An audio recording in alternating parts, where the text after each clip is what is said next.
5월이 워낙 시장이 나빴기 때문에 네. 6월은 5월보다는 좀 나아지길 기대를 하는데 다른 한편으로 너무 기대를 하는 것보다는 또 6월 시장을 냉정하게 살펴볼 필요도 있을 것 같습니다. 네, 그래서 그렇습니다. 이 시간에는 6월 시장 전망, 6월 시장을 어떻게 볼 것인지 특별 편성을 해서 6월 시장을 전망해보는 순서를 마련했습니다. 네, 이제 지나간 한 달은 잊으시고요. 새로운 마음으로 저희와 함께 6월장 대응 전략을 세우시기 바랍니다. 자, 오늘 이 시간 삼성증권 투자정보팀의 박승진 연구원 연결하겠습니다.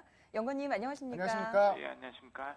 우선 6월 시장, 시장을 어떻게 봐야 될지 일단 지수 밴드부터 좀 말씀해 주시겠어요?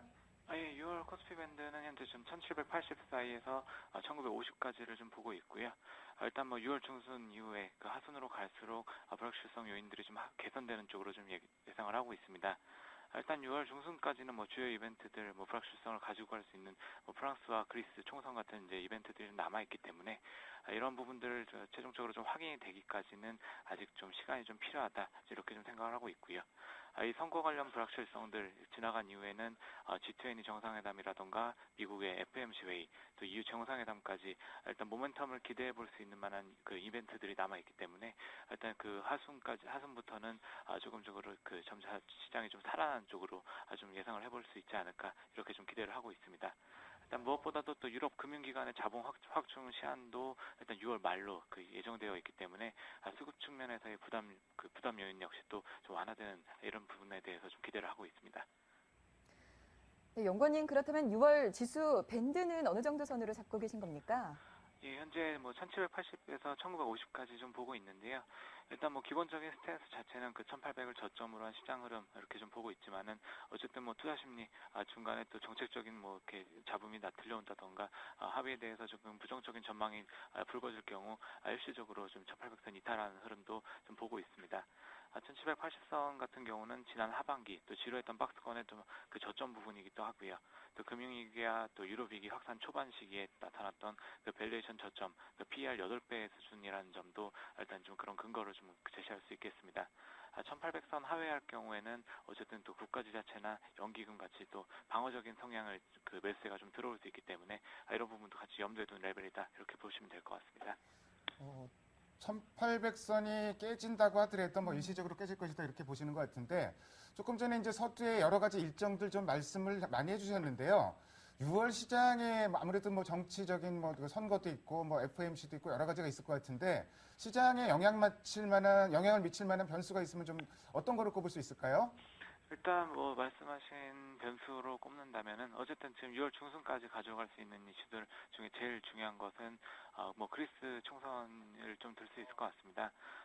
일단 아시다시피 이제 5월달 그 총선 이후에 연정이 지금 성립이 안 되면서 그리스 같은 경우에 지금 2차 총선 6월 17일로 좀 예정이 되어 있는 상황이고요.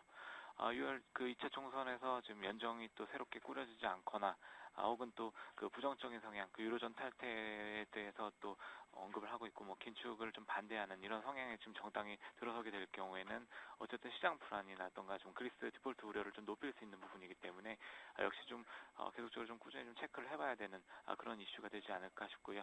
이후에는 어쨌든 18일, 19일 G20 정상회담부터 그 20일 FMC 회의, 또 28일, 29일에 걸쳐서 열릴 EU 정상회담 등 이런 부분들에서 그 정책적 그 해결한 이런 모멘텀들이 좀 나타나지 않을까, 이렇게 예상을 하고 있습니다.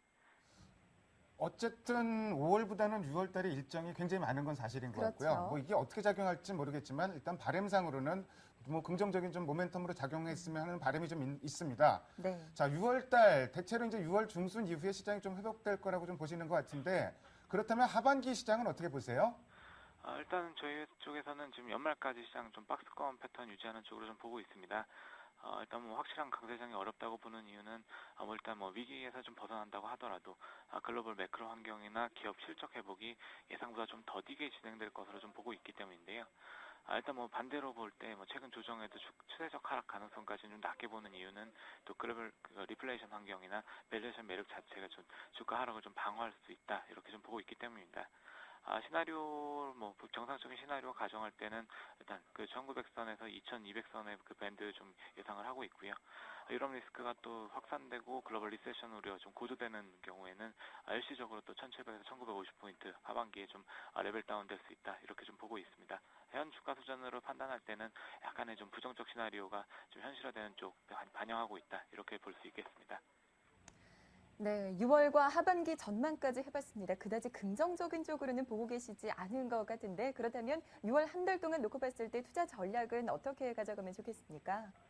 일단 1800선 부근에서는 기본적으로 좀 비중을 확대하는, 그러니까 주식 비중 확대하는 전략이 좀 유효하지 않을까 이렇게 좀 보고 있고요. 일단 뭐 IT 자동차 대표주가 일단 그 중에서도 좀 최선호주가 되겠습니다. 그리고 일단 이후에는 아무래도 낙폭과대주, 그러니까 반등이 나타나는 초반, 그러니까 2월 중순 이후에 이제 좀 해결책에 대한 윤곽이 좀 드러날 경우에는 뭐 조선이라든가 화학 쪽, 일단 일시적인 좀 낙폭과대주의 반등, 좀 센 반등도 좀 기대해 볼 수 있다, 좀 이렇게 보고 있습니다. 네, 지금까지 6월 투자 유망 업종과 함께 종목들까지 확인해봤습니다. 오늘 이 시간 삼성증권 투자정보팀 박승진 연구원과 함께했습니다. 연구원님 고맙습니다. 감사합니다. 예, 감사합니다.